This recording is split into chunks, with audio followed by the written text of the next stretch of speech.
வாமா சத்யா. ஏமா கோயிலில் கும்பலா? எவ்வளோ நேரம் கழிச்சு வர? ஆமா அத்தை, நல்ல கூட்டம் தான். இதாங்க விபூதி எடுத்துக்கோங்க.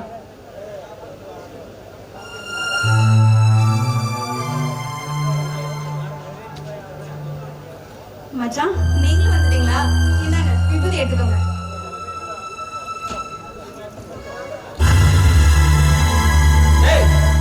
எதுக்காக சத்யா அடிச்ச? சம்மந்தப்பட்டவங்க அடிக்க முடியாதுல்ல, அதனாலதான் இவ்வளவு அடிச்ச. ஏய் என்னடா பேச்சு பேசுற? என்ன புது பழக்கம்? பொம்பளை பிள்ளைய கை நீட்டு. இங்க பாருங்க, நான் கேக்குற கேள்விக்கு ஆமா இல்ல அதுக்கு மட்டும் பதில் சொல்லுங்க. ஏய் பெத்த அப்பாவே கேள்வி கேட்கற அளவுக்கு பெரிய ஆள் ஆயிட்டியா? அம்மா நீ கொஞ்ச நேரம் சும்மா இரு. அப்பா என் கல்யாணத்துக்கு முன்னாடி ஈரோட்ல இருந்து வசதியானது இருந்து வரணும் வந்துச்சா இல்லையா? ஆமா வந்துச்சு. அன்பு கல்யாணத்தை நிப்பாட்டினா அந்த காம்ப்ளெக்ஸ என் பேர்ல சும்மா எழுதி வைக்கிறது சொன்னாங்களா இல்லையா? ஆமா சொன்னாங்கடா. அதுக்கு என்ன இப்போ? அதுக்கு என்ன இப்போ? நாம இருக்கிற காம்ப்ளெக்ஸ விற்க போறாங்களா? உடனே கடையை காலி பண்ண சொன்னாங்க. டேய் அவங்க இப்படி எல்லாம் சொல்லுவாங்கன்னு எனக்கு முன்னாடியே தெரியும்டா. இப்ப என்ன, நீ ஒண்ணும் கவலைப்படாத. பஜார்ல மெயின் ரோட்லயே ஒரு பில்டிங் வாடகைக்கு வருது. ஆமா இப்ப இருக்கிற சரக்கையெல்லாம் அப்படியே அந்த பில்டிங்க்கு மாத்தி இன்னொரு 5 வருஷம் கஷ்டப்பட்டா நல்ல ஒரு நிலைக்கு வந்துட போறோம். அப்பா என்னாலயா அந்த கடையை விட்டுட்டு வர முடியாது. டேய் அதே கடை தான் வேணுங்கிறிய. அந்த கடைக்கு இப்ப என்ன விலை சொல்லுவாங்கன்னு தெரியுமா? நாம இந்த மாதிரி நேரத்துல அகலக்கால் வச்சோன்னு வையே ரொம்ப கஷ்டமா போயிரும்டா. நம்ம கையிலேயே இப்ப 50 லட்சம் ரூபாய்க்கு முதலீடு இருக்குது. அதுக்குண்டான ஜவுளி சரக்கெல்லாம் இருக்குது. அதை அப்படியே புதுசா ஒரு கடைக்கு மாத்தி இன்னும் கொஞ்சம் கஷ்டப்பட்டு உழைச்சோம்னா இன்னொரு 10 வருஷத்துக்குள்ள நாம மிகப்பெரிய இலக்கு அடையலாம். அப்பா சொல்றத மட்டும் கேளுடா. டேய் ஆமாண்டா, உங்க அப்பா எதை செஞ்சாலும் உன் நல்லதுக்கு தாண்டா சொல்லுவாரு. உங்க அப்பா சொல்றத கேளுடா. இவரு இதுக்கு மேல எனக்கு நல்லது செய்வார் நினைச்சா என்னை விட முட்டாளு வேற யாருமே இருக்க முடியாது. அவனை பெற்ற மாதிரி தானே என்னையும் பெற்றீங்க. அவனுக்கு வசதியான இடத்துல மாப்பிள்ள, எனக்கு இந்த தரித்திரத்தான கல்யாணம் பண்ணி வச்சீங்க. டேய் ப்ளீஸ் பாபா, அப்படிலாம் சொல்லாதீங்க. வாய மூடி. தரித்திரத்தை தரித்திரம் சொல்லாம வேற என்ன சொல்றது? தம்பி வேணாண்டா, சொன்னா கேளு. கோபத்துல பேசுற வார்த்தையும் கோபத்துல இருக்கிற முடிவும் எப்பவுமே தப்பா தான் போகும். நான் சொல்றத பொறுமையா கேளு. அப்பா எப்பவுமே உனக்கு நல்லது மட்டும் தான் சொல்லுவேன். உங்ககிட்ட யார் என்ன சொன்னாங்கன்னு எனக்கு தெரியாது. ஆனா நான் சொல்றத கேட்டீங்கன்னா இன்னொரு 4-5 வருஷத்துல நீ ஒரு சொந்த இடத்துல உன்னை உட்கார வைக்கிறேன். இந்த கதையில எங்கிட்ட சொல்லாதீங்க. எனக்கு இந்த 2 நாள்ல 50 லட்சம் ரூபாய் பணம் வேணும். நீங்க எதை விற்பீங்களோ எதை வைப்பீங்களோ இல்ல யார்கிட்ட வாங்குவீங்களோ எனக்கு 2 நாள்ல 50 லட்சம் ரூபாய் பணம் வேணும். அப்படி பணம் வரல அப்படின்னா உங்க மூத்த பையன் செத்துட்டான்னு நீங்களே கருமாதி பண்ணிருங்க. இத நான் விளையாட்டுக்கு சொல்றேன்னு மட்டும் நினைச்சுக்காதீங்க. எனக்கு இந்த 2 லட்சம், இந்த 2 நாள்ல 50 லட்சம் பணம் வேணும் வேணும் வேணும்.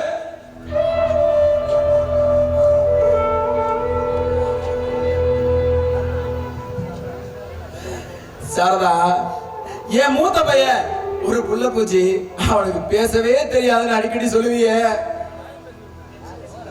இப்ப எப்படி பேசிட்டு போறான் பாத்தியா? பசங்களுக்கு நல்ல அரிசியோ நம்மளுக்கு ரேஷன் அரிசியோ 2 உலை வச்சு ஆக்கி போடுவாங்க. ஆனா அவங்க நல்லா இருக்கட்டும்னு நினைச்சோம்.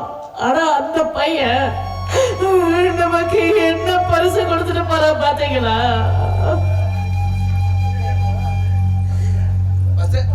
சாரதா, பசங்களை கஷ்டம் தெரியாம வளர்த்துறது தப்பு இல்ல.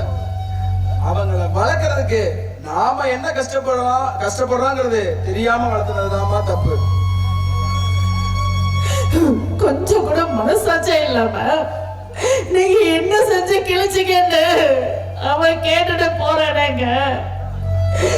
என்னங்க பண்ண போறீங்க?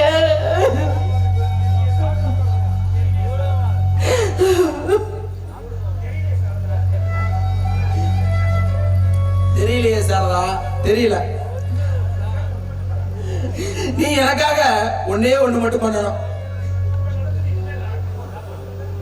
இப்ப நடந்தது, இனிமே நடக்க போறது, இதை எதையுமே நம்ம சின்னவன் அன்பு கிட்ட மட்டும் நீ சொல்லக்கூடாது. சொல்ல மாட்டேன்னு எனக்கு சத்தியம் பண்ணி கொடு சாரதா.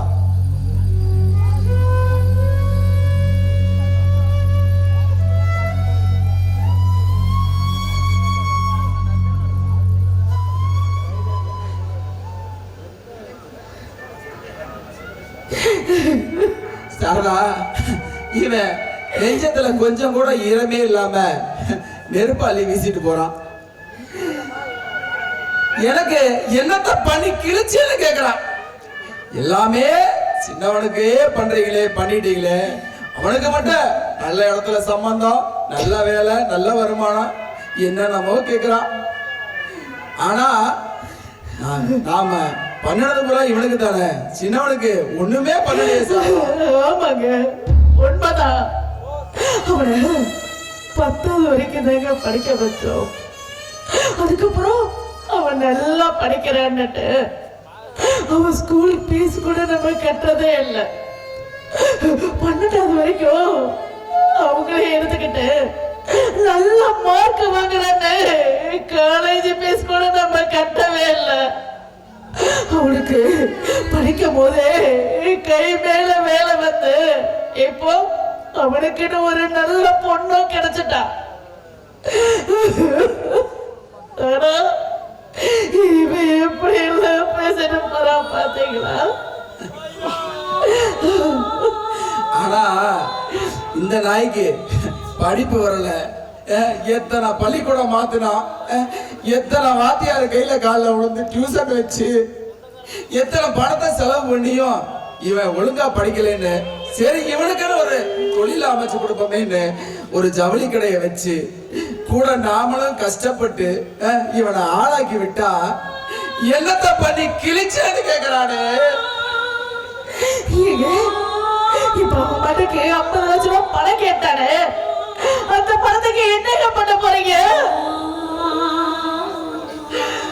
அதுக்கு தான் சாரதா அவனே நாசுக்கா ஒரு யோசனை சொல்லிட்டு போயான் பாத்தியா. என்னத்த வைப்பீங்களோ என்னத்த விப்பீங்களோன்னு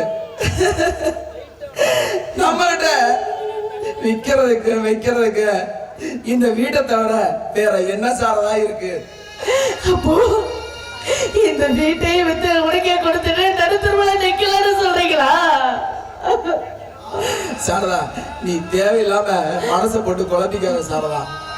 காலையில அவங்கிட்ட பொறுமையா எடுத்து சொல்லி புரிய வச்சு பார்ப்போம், சரியா?